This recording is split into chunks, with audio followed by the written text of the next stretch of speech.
अस्सलाम friends, welcome to entertainment punch and जी आयानो। और आप मुझे सुन रहे हैं यहाँ, जी हाँ, यहाँ यानी अपने वेरी ऑन चैनल एंटरटेनमेंट पंच पे। और आज एंटरटेनमेंट पंच पर बनने जा रहा है marble cake. Marble cake means it's a combination of the vanilla and the chocolate. Both combinations हैं और इसको हम इस तरह मिक्स एंड मैच करके बनाएंगे कि इसके अंदर वनीला और चॉकलेट दोनों के टेस्ट आएंगे। ना तो बहुत ज़्यादा ओवर चॉकलेटी होगा और ना ही ये वनीला होगा। इसके अंदर वनीला का एसेंस शामिल करेंगे, एग शामिल करेंगे, कॉर्नफ्लोर मैदा शामिल करेंगे। और आगे मैं आपको जो है वो इसके प्रॉपर इंग्रेडिएंट्स जो हैं वो डिटेल के साथ बताऊंगी। अभी आप केक को कटते हुए इस टाइम आप देख रहे हैं कि ये मैंने आपके लिए ख़ास तौर पे शूट करने के लिए इसे गरम गरम काटा था। लेकिन आपने जब केक बेक करके निकालना है तो आपने इसको गरम गरम नहीं काटना, आपने इसे थोड़ा सा बाहर निकाल के रखना है। इसे रूम टेम्परेचर के ऊपर आपने रखना है और रूम टेम्परेचर पे रखने के ऊपर जब ये आ जाएगा रूम टेम्परेचर के ऊपर तो फिर आपने जो है वो इसे कटिंग करनी है, वरना इसके पीस जो हैं वो प्रॉपरली तौर के ऊपर कटआउट्स नहीं होंगे। तो इस चीज़ का आपने ज़रा ध्यान रखना है कि केक निकालने के बाद आप उसे जिस प्लेटर में आपने सर्व करना है उसके अंदर निकाल के इसे रखिए। जैसे ही ये रूम टेम्परेचर के ऊपर आए तो फिर आप इसके स्लाइस कट करके जो है वो अपने गेस्ट को सर्व कीजिए। इसे आप आइसक्रीम के साथ भी सर्व कर सकते हैं और आप इसे फ्रेश क्रीम के साथ भी सर्व कर सकते हैं। अब इस टाइम आप कैमरा देख सकते हैं ब्लर हो रहा है। ये जो जब मैंने इसको गरम गरम काटा था तो इससे जो धुआं था वो मतलब इसकी गरम होने की शिद्दत ये थी जिसकी वजह से ये कैमरा जो है वो सारा इमेज जो है वो इसका ब्लर हो गया। तो आपने ध्यान रखना है कि आपने इसे गरम गरम नहीं कट करना, आपने इसे थोड़ा ये रूम टेम्परेचर के ऊपर आ जाएगा फिर उसके बाद जो है वो आपने इसकी कटिंग करनी है। चले आइए जी, अब हम आगे चलते हैं इसके डिटेल इंग्रेडिएंट्स की तरफ और देखते हैं कि हमने ये यम्मी सा मार्बल केक जो है ये किस तरीके से बनाना है। अच्छा, इसको आप ईद रेसिपी के तौर के ऊपर भी ईद पे बना के आप रख लीजिए और 1-2 दिन पहले बना लीजिए और आप इसे अपने गेस्ट को सर्व कीजिए। इसे एयर टाइट जार के अंदर रखिए तो ये उतना ही सॉफ्ट और फ्रेश रहेगा कि जैसे आपने अभी इसे बेक किया है। और अगर आप इसे गरम गरम सर्व करना चाहते हैं तो फिर आप कुछ सेकेंड्स के लिए इसे माइक्रो के अंदर रख सकते हैं। चले आइए जी, इसके इंग्रेडिएंट्स की तरफ चलते हैं। ये इसके कुल होल इंग्रेडिएंट्स हैं। इसके अंदर हमें क्या क्या चाहिए होगा और कितनी क्वांटिटी के अंदर चाहिए होगा। शुगर हमें चाहिए होगी इसके अंदर 2 कप, एग हमें इसके अंदर चाहिए होंगे 4 एग्स हमें इसके अंदर चाहिए होंगे। उसके बाद मैंने इसके अंदर ब्लू बैंड मार्जरीन लिया, आप देसी घी भी ले सकते हैं। 150 ग्राम मैंने इसके अंदर बटर लिया है। 2.5 कप जो है वो मैंने इसके अंदर जो है वो वाइट फ्लोर लिया है। 4 टेबल स्पून जो है वो हमने इसके अंदर कोको पाउडर लिया है। 1/2 कप के करीब मैंने इसके अंदर मिल्क लिया है। हम इसके अंदर बटर मिल्क शामिल करेंगे। बटर मिल्क कैसे बनाएंगे वो मैं अब आगे आपको बताऊंगी।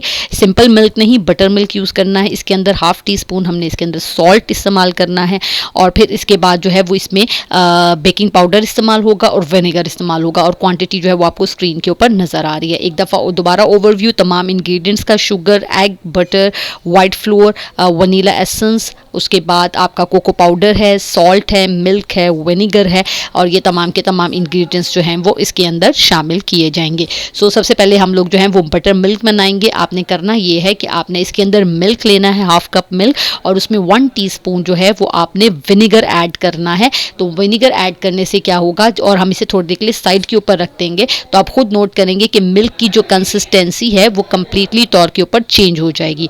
1 टीस्पून जो है वो आपने इसके अंदर विनेगर डालना है और विनेगर डालने के बाद आपने इसे अच्छे से मिक्स करना है। तो इससे क्या होगा कि आपका जो सिंपल मिल्क है वो आपका बटर मिल्क के अंदर जो है वो कन्वर्ट हो जाएगा। और जैसे ही, और इसको आपने साइड पे रख देना, फ्रिज में रखने की ज़रूरत नहीं है, रूम टेम्परेचर इज़ इनफ। आपने मिल्क के अंदर विनेगर डालना है, उसके बाद इसे आपने मिक्स करना है और आपने इसे साइड पे रख देना है। उसके बाद अगला स्टेप होगा, इसके अंदर हम लोग जो है वो अपने ड्राई इंग्रेडिएंट्स जितने भी केक के अंदर डलेंगे वो हम ड्राई इंग्रेडिएंट्स जो हैं वो अपने केक के अंदर जो है वो हम लोग शामिल करेंगे।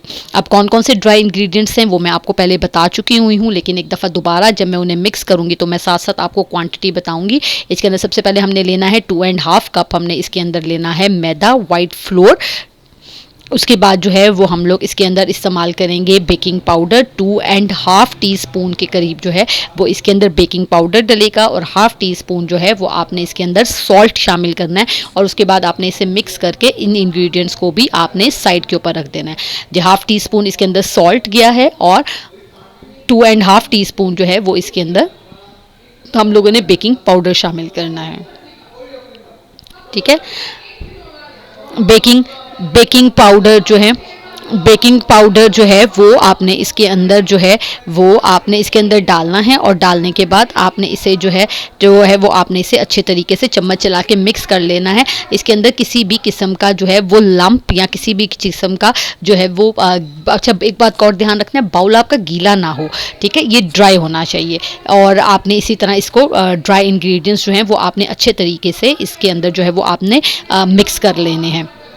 उसके बाद अगला स्टेप जो है, जो अगला स्टेप आपने इसके अंदर करना है, हम लोगों ने अब इसके अंदर बटर और एग्स का जो है वो मिक्सचर तैयार करना है। तो इसके लिए आपको बीटर चाहिए होगा, हाथ से कर सकते हैं लेकिन हाथ से बहुत ज़्यादा मेहनत करनी पड़ती है। तो ये जो बीटर है ये 1000 से 1500 के बीच में आ जाता है, और एक दफ़ा ले लें तो लाइफ लॉन्ग ये आपका चलता है। सबसे पहले हम लोग इसके अंदर 150 ग्राम बटर लेंगे। अच्छा, बटर जो है ना वो आपने रूम टेम्परेचर का बटर लेना है। मेरा बटर थोड़ा सा फ्रोज़न था, लेकिन आप लोगों ने ध्यान रखना है कि आपने जो बटर लेना है वो आपने रूम टेम्परेचर के ऊपर जो है वो बटर लेना है। फ़र्क कोई भी नहीं पड़ता इससे, लेकिन ये कि ज़रा थोड़ा सा केक की सॉफ्टनेस जो होती है वो ज़रा देर तक रहती है। ठीक है जी। इसके बाद अच्छी तरह आपने इसके अंदर बीटर चलाने के बाद आपने इसके अंदर जो है नेक्स्ट जो है वो आप इसके अंदर जो है वो बीट करने के बाद, उसके बाद नेक्स्ट जो है वो हम इसके अंदर जो है वो शामिल करेंगे 4 एग्स, और उसके बाद हम लोग इसको अच्छे तरीके से एक दफ़ा दोबारा जो है वो इसके अंदर जो है वो बीटर चलाएंगे। और आपने तब तक इसके अंदर ये जो बटर और एग का मिक्सचर है तब तक आपने करना है कि थोड़ा सा इसका क्रीमी जो टेक्सचर है वो आपके पास आ जाएगा। तो आपने इसे अच्छे तरीके से जो है वो आपने इसको मिक्स कर लेना है। और फिर इसके बाद जो है वो हम इसके अंदर वनीला एसेंस और शुगर शामिल करेंगे। 2 कप्स के करीब हमने इसके अंदर शुगर शामिल किया। इसको अच्छे तरीके से बटर और एग को बीट कर लेने के बाद नेक्स्ट स्टेप के अंदर जो है वो हम इसके अंदर शुगर शामिल करेंगे, और साथ ही हम लोग इसके अंदर जो है वो वनीला एसेंस ऐड करेंगे।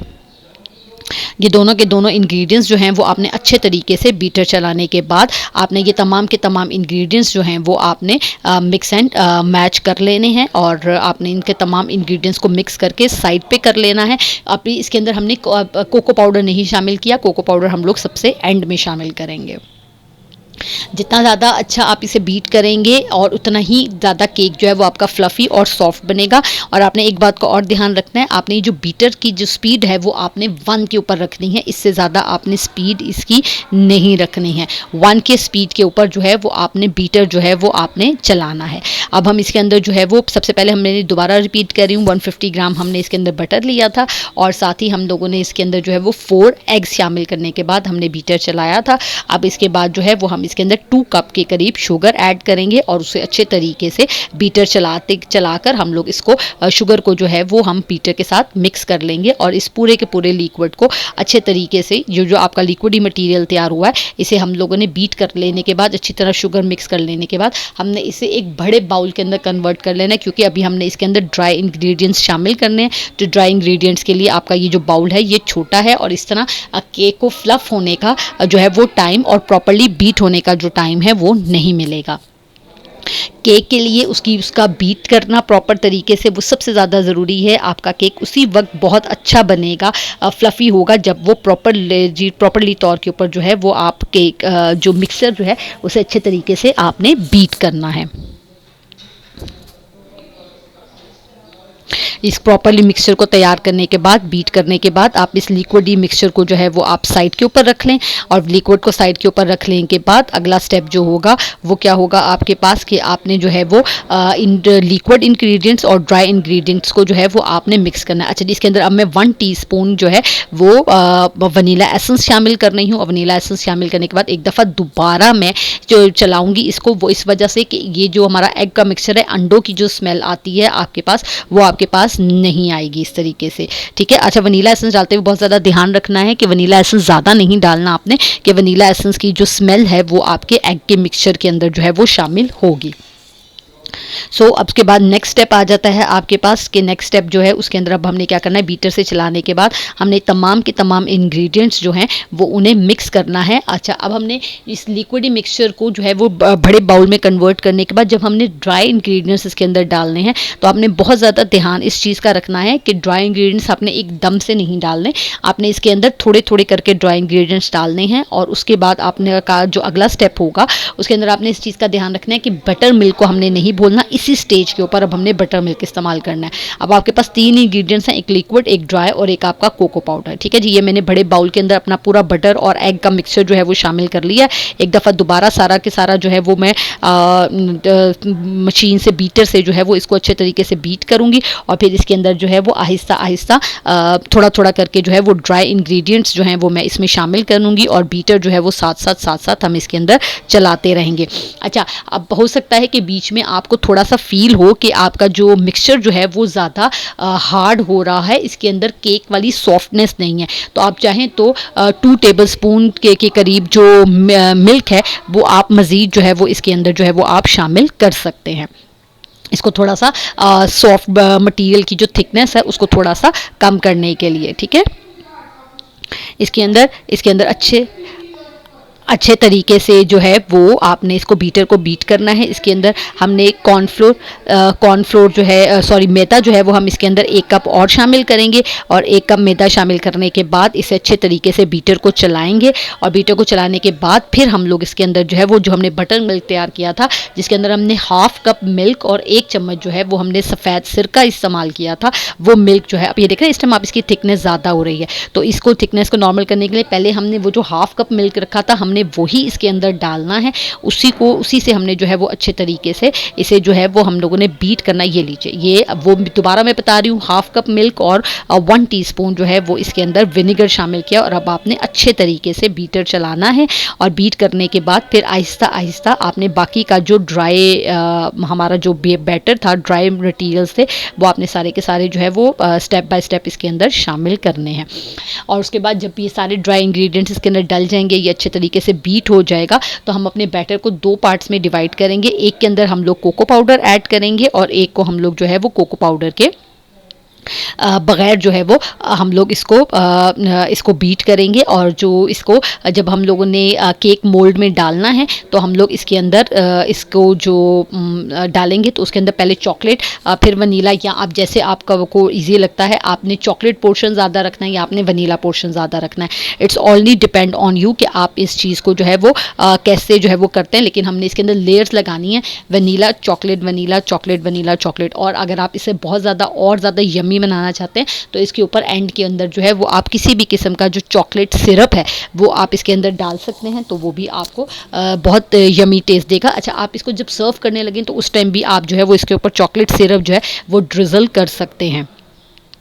ठीक है, अब इस केक को ज़रूर बनाइएगा और मुझे बताइएगा आपको ये रेसिपी जो है ये कैसी लगी, और आप बेकिंग से रिलेटेड अगर कोई और रेसिपीज़ मुझसे सीखना चाहते हैं या पूछना चाहते हैं तो मुझे कमेंट बॉक्स में ज़रूर बताइए, मैं आपके साथ ये तमाम की तमाम रेसिपीज़। अच्छा जी, ये 4 टेबलस्पून कोको पाउडर है और अब मैं इस मटीरियल के अंदर से हाफ़ मटीरियल जो है वो इस बाउल के अंदर जो है वो मैं ऐड करूँगी और इसके बाद इसको मिक्स करूँगी। अच्छा, जब मैंने इसको मिक्स किया था तो उसके अंदर जो है वो चॉकलेटी मटीरियल जो था वो ज़्यादा था, मतलब चॉकलेट डालने की वजह से ये थोड़ा सा और ड्राई हो गया था, तो फिर मैंने इस फॉर्म के अंदर जो है वो मैंने थोड़ा सा जो मिल्क है वो इसके अंदर जो है वो मैंने शामिल किया था। इसको अच्छे तरीके से मिक्स कर लेने के बाद अब आपने जो है वो, मुझे यहाँ ज़रूरत पेश आई थी कि मैं थोड़ा सा इसके अंदर मिल्क शामिल करूँ, तो फिर मैंने इसके अंदर जो है वो 2 टेबलस्पून के करीब मिल्क शामिल करके इसकी कंसिस्टेंसी को थोड़ा सा लिक्विड ही किया था, क्योंकि कोको पाउडर भी ड्राई था तो जिसकी वजह से ये ज़्यादा ड्राई हो गया था। उसके बाद मैंने केक मोल्ड के अंदर जो है वो पहले उसको ग्रीस किया था बटर के साथ और फिर उसके अंदर बटर पेपर लगाया और फिर 1 बाय 1 मैंने इसके अंदर उसकी लेयरिंग की और लेयरिंग करने के बाद मैंने इसे 42, अच्छा ओवन मैंने प्री हीट के ऊपर लगा दिया था। आपने 40 to 45 मिनट्स के लिए 170 डिग्री के ऊपर जो है वो आपने अपना जो केक है उसे बेक होने के लिए ओवन के अंदर रखना है और लोअर ग्रिल चलानी। इस बात का आपने ख़ास तौर पे ध्यान रखना है, लोअर ग्रिल आपने ऑन करनी है 170 डिग्री सेल्सियस के ऊपर 40 to 45 मिनट्स के लिए आपने केक को बेक करना है। अच्छा, बीच में अगर आपको ज़रूरत पड़े तो कुछ सेकंड्स के लिए आप अपर ग्रिल ऑन कर सकते हैं, वरना लोअर ग्रिल इज़ इनफ, क्योंकि मैंने बिल्कुल एंड के ऊपर सिर्फ 2-3 सेकेंड्स के लिए जो थी वो अपर ग्रिल जो थी वो मैंने ऑन की थी। मैं अभी आपके सामने टेम्प को ओवन लेकर आऊँगी, वीडियो में, तो आपको पता लग जाएगा कि आपने इसका जो टेम्परेचर है वो कैसे। अच्छा, जब आपने सारा मिक्सचर इसके अंदर डाल दिया तो इसको आपने 3 से 4 दफ़ा टैप करना है अच्छे तरीके से, ताकि जितने भी एयर बबल्स केक के अंदर बने हुए हैं वो सारे के सारे बबल्स जो हैं। अच्छा, मैंने स्पून से ना इसको जिगजैग कर लिया था ताकि ये चॉकलेट और वनीला मिक्स हो जाए। और उसके बाद मैंने स्पून के साथ जिगजैग करने के बाद इसे जो स्लैब थी उसके ऊपर 3 से 4 दफ़ा टैप किया। टैप करने के बाद जो है वो इसके अंदर से तमाम एयर बबल्स जो थे वो निकल गए, और उसके बाद मैंने इसे ओवन में बेक होने के लिए रखा था। ओवन के ऊपर मैंने ऐसा बताया कि मैंने ओवन के ऊपर टेम्परेचर सेट किया था 170 डिग्री सेल्सियस के ऊपर 40 टू 45 मिनट्स के लिए, और बेक होने के बाद इसकी सिचुएशन इस तरह थी। और मैंने इसके स्लाइस कट करने की वीडियो आपके साथ स्टार्ट में शेयर की है, और आप इसे आइसक्रीम के साथ सर्व कर सकते हैं। आई होप ये वीडियो आपको अच्छी लगी होगी। प्लीज़ मुझे और मेरी फैमिली को दुआओं में याद रखें और चैनल को सब्सक्राइब करना मत